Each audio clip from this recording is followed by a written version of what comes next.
안녕하세요. 미국 주식을 사랑하는 미주달입니다. 어저께 장이 나쁘지 않았죠? 다우라든지 나스닥, S&P 500 다 상승을 이끌었습니다. 그 중에서도 대형주들이 장을 이끌었다라고 봐도 무방하겠죠? 그 중에서 마이크로소프트인데 마이크로소프트 기사 내용을 간단하게 볼게요. 지금 마이크로소프트가 자사주 매입을 할 수 있었던 원동력은 트럼프 때 법인세 인하죠. 근데 지금 바이든 때는 아마도 인프라 딜을 하기 위해서는 재원 마련을 해야 되는데 증세를 할 거예요. 그 중에서도 법인세를 손볼 가능성이 높고요.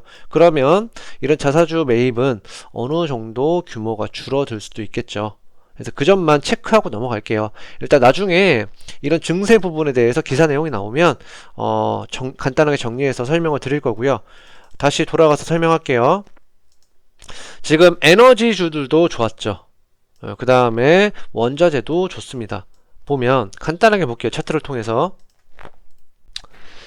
요 며칠 새 원유가 계속 올라가고 있죠. 공급 부족으로 인해서 지금 계속 올라가는 모습을 보여주고 있는데요. 이렇게 원자재가 올라가면 인플레를 건드린다라고 설명을 드렸어요. 지금 소비자 물가 지수가 발표가 됐죠. 간단하게 볼게요. 경제 지표를. 지금 경제 지표를 보면 소비자 물가 지수가 한풀 꺾였죠. 전달에 비해서. 근데 분명한 건 높은 숫자예요. 높은 숫자임에도 불구하고 한풀 꺾였다라고 시장에 생각하는 것 같고요. 당연히 이 근원 물가 지수도 한풀 꺾였죠. 그래서 지금 기사 내용을 볼게요. 기사 내용을 보면 미국 물가가 예상치를 밑돌았지만 연내 테이퍼링을 전망을 유지하고 있죠. 왜 그러냐면 한번 시장의 생각을 한번 읽어볼게요. 차트를 통해서. 골드 가격이 지금 계속 내려가고 있어요. 골드 가격이 내려간다라는 거는 시장에서 생각을 했을 때 유동성 공급이 줄어드는 거 아닌가. 유동성 공급이 줄어든다는 말은 지금 하고 있는 부양책, 테이퍼링 있잖아요. 그거를 연내에 시작하는 거 아닌가. 그렇게 생각하는 것 같아요. 그다음에 금리도 볼게요. 금리는 발표했을 당시에 보면 좀 많이 하라 그랬죠. 이게 왜 그러냐면 물가가 내려간 거라고 생각을 했고 시장에서는 그러면 물가와 금리는 제가 동행한다라고 했잖아요. 그렇기 때문에 10년물 금리가 많이 떨어진 모습을 보여주고 있지만 저는 결국에 10년물 금리는 1.8에서 2점대까지는 올라갈 거라고 생각이 들어요. 그래서 어제 저 같은 경우는 어제 TTT랑 그 다음에 TBT 소량 담았고요. TMV도 소량 담았습니다. 그래서 여러분들이랑 같이 공유를 하려고 지금 설명을 드리는 거고요. 제 영상을 처음 듣는 분들도 계시니까 다시 한번 설명드리자면 이 상품은 결론적으로 금리가 올라가면 저희가 돈을 버는 상품이에요. 금리가 올라간다는 소리는 채권 가격은 반비례니까 내려가야 되겠죠. 가령 예를 들어서 TLT 가격이에요. 가격이 만약에 1% 올라간다. 그러면 마이너스 3%가 되는 상품이고요. 만약에 마이너스 1%가 내려간다. 그러면 플러스 3%가 이득 보는 상품입니다. 그래서 이 점에 대해서 알고 계시면 되겠고요. TBT는 2배죠. 그리고 TTT는 말 그대로 1배짜리죠. 그 정도만 하고 넘어갈게요. 그래서 다시 금리로 돌아갈게요. 10년물 금리를 보면 어저께 많이 떨어진 원인은 소비자 물가 지수가 한풀 꺾인 거 아닌가 하면서 내려갔고 또한 미국의 성장과 중국의 성장이 꺾이면서 성장이 위축되는 거 아닌가 하면서 내려갔습니다. 근데 다시 상승하는 원인은 뭐 테이퍼링 영향도 없지 않아 있겠지만 경제 지표를 볼게요. 소비자 물가 지수랑 그런 물가 지수가 한풀 꺾였죠. 근데 여기서 더 나아가서 보셔야 될 건 일단 미국의 집값이랑 임대료가 계속 올라가고 있어요. 집값은 소비자 물가 지수에 안 들어가지만 임대료는 들어가죠. 30% 이상 들어가죠. 보통 임대료가 한번 올라가면 떨어지지 않습니다. 그렇기 때문에 지금 6월달에 케이스 실러 지수는 역대 최고고 그러면 좀 더 지켜볼 필요는 있다라고 생각 들어요. 그리고 또 볼게요.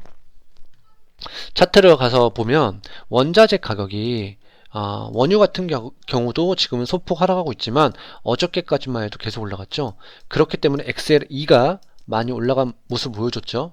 보여드릴게요. XL2를 원유가 올라가면서 XL2는 당연히 올라갈 수밖에 없죠. XL2는 지금 한 3% 정도 올라갔고요. 그리고 지금 원자재를 또 볼게요. CIB를 보면 커머디티를 보면 계속 올라가주고 있는 모습 보여주고 있죠. 또 알루미늄도 볼게요. 알루미늄도 지금 소폭 올라가고 있고, 그 다음에 천연가스도 계속 올라가고 있죠. 이런 모습을 보면 원자재가 인플레를 유발시킬 수 있고, 그리고 지금 생산자 물가지수, 중국의 생산자 물가지수가 역대 최고죠. 예, 그렇게 된다면 중국은 미국의 최대 수출국이죠. 그러면 그것도 없지 않아 인플레를 자극시키는 원인이 될 수 있다라고 생각이 듭니다. 예, 중국 얘기를 했으니까 중국 얘기를 좀 더 해볼게요.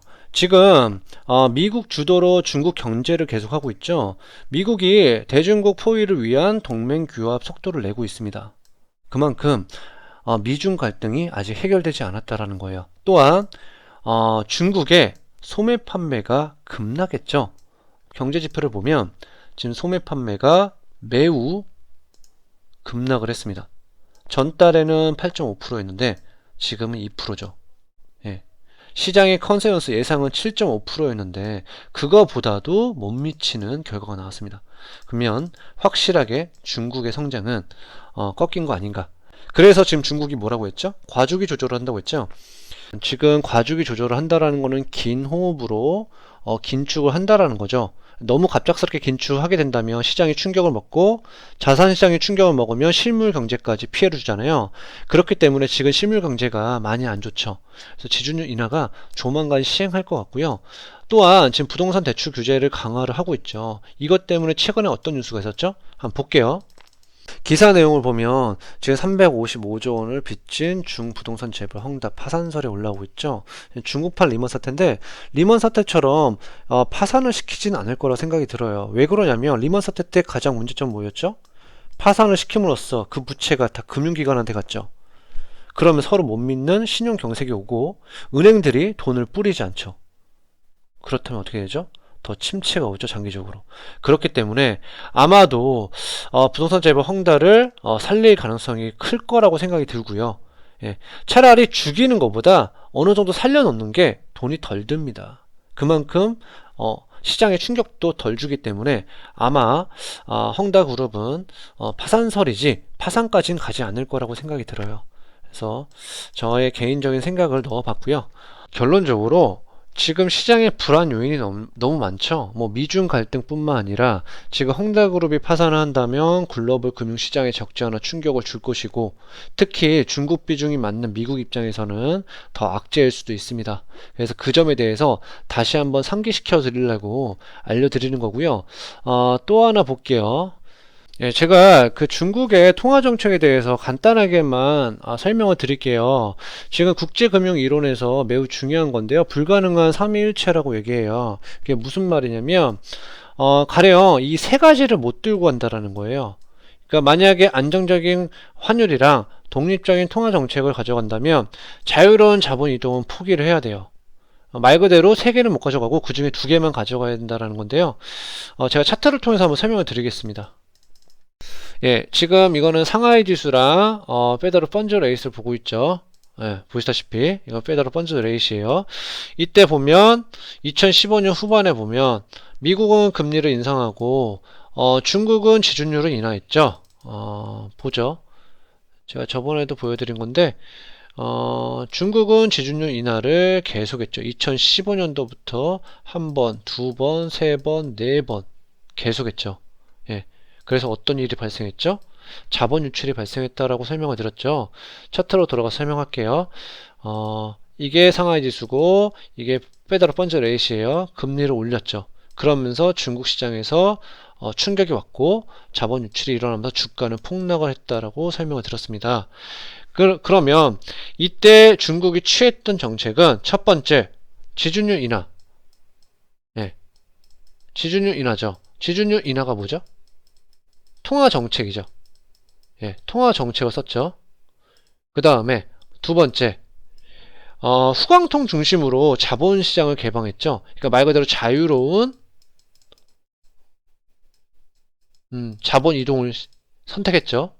그 다음에 세 번째, 또 뭐로 했냐면 위안화를 절상했죠. 볼게요. 2014년 때 보시면 이거를 환율로 보여드릴게요.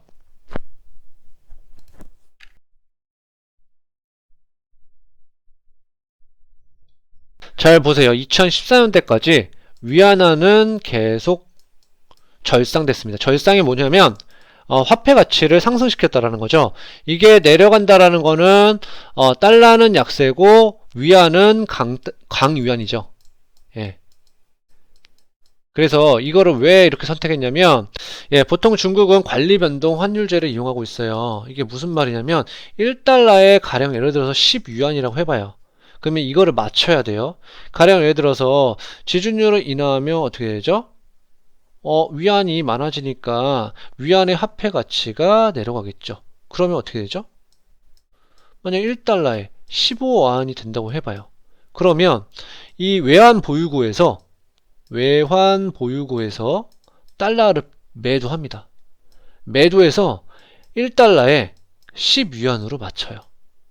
네, 무슨 말인지 이해하셨죠?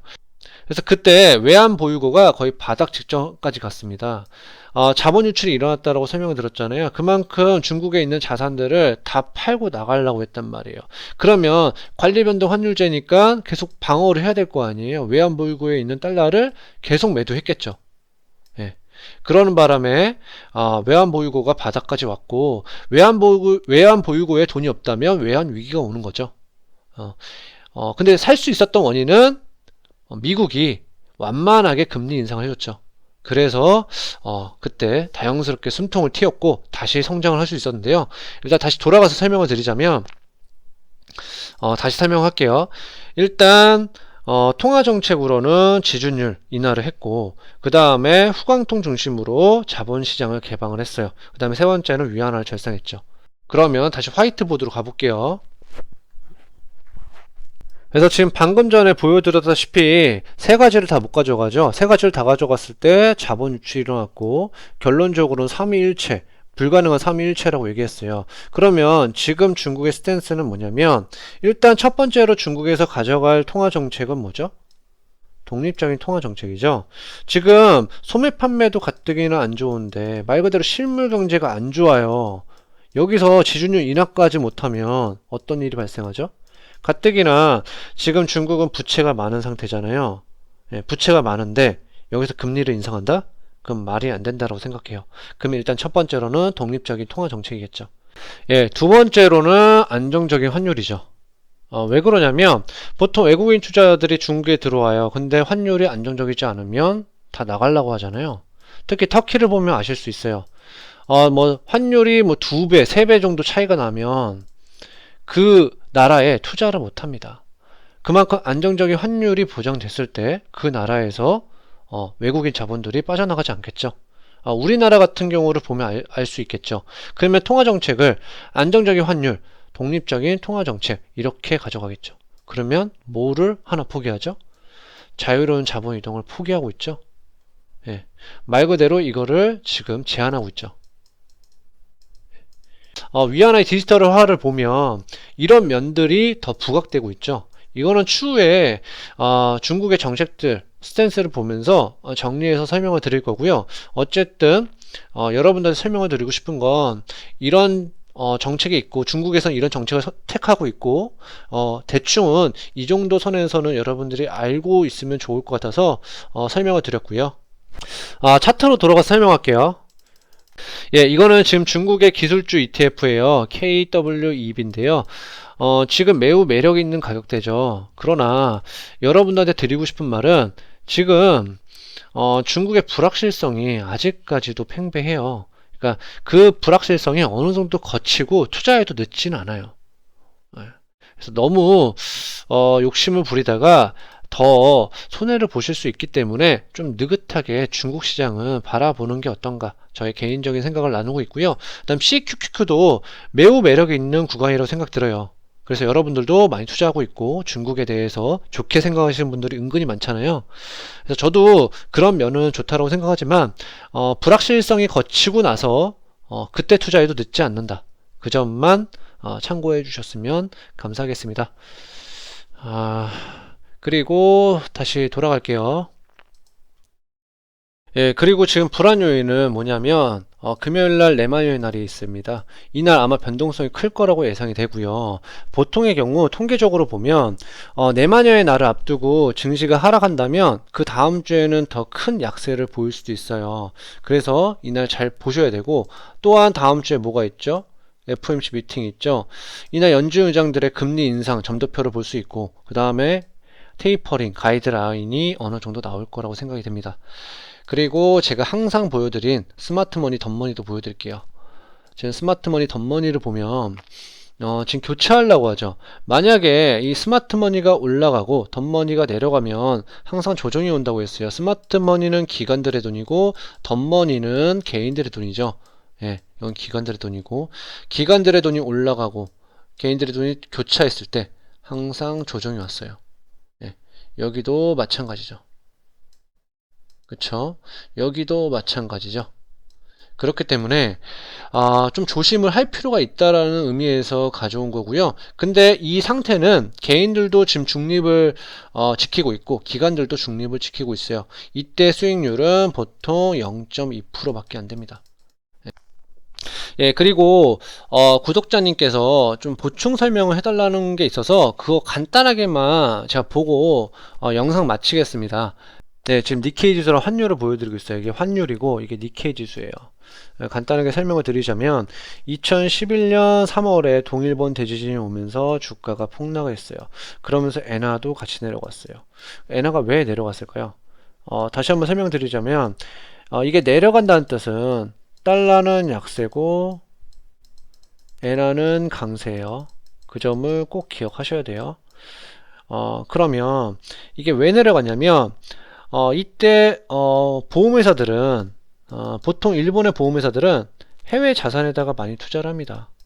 왜 그러냐면 일본은 금리가 낮잖아요. 그렇기 때문에 투자 메리트가 없단 말이에요. 그러면 보험금을 지급하기 위해서는 고객들한테 보험금을 지급하기 위해서는 해외 자산을 팔고 엔화를 사야 되겠죠.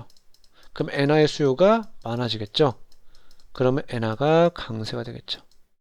예. 근데 경기가 안 좋으면서 강세가 되면 디플레이션이 오죠.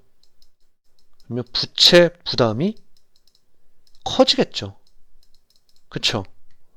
그렇기 때문에 경기가 안 좋을 때 이런 식으로 엔화가 강세가 되면 안 좋은 결과를 초래합니다.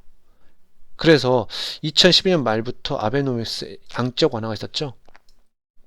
예, 지금 보시다시피 엔화를 무제한으로 찍어댔어요. 그러면 어떻게 발생되죠? 어떤 일이 발생하죠? 엔화가 약세가 되겠죠. 그럼 수출한테 용이하죠. 돈을 잘 벌겠죠? 그러면서 주가도 같이 올라가죠. 예. 그리고 인플레이션도 유발시키겠죠. 그러면 부채를 녹이는 효과도 있겠죠. 예. 그래서 이런 점이 있다라는 거 꼭 알고 계셔야 되고요. 그래서 이 점에 대해서 다시 한번 설명을 드렸고 또 모르시는 부분이 있으면 댓글로 얘기를 해주시면 제가 그 점에 대해서 다시 한번 설명을 드리겠습니다. 그래서 제가 오늘 준비한 영상은 여기까지예요. 그래서 오늘 제 영상이 좋았다면 구독과 좋아요 꼭 부탁드리겠고요. 그럼 다음에 만나요. 안녕.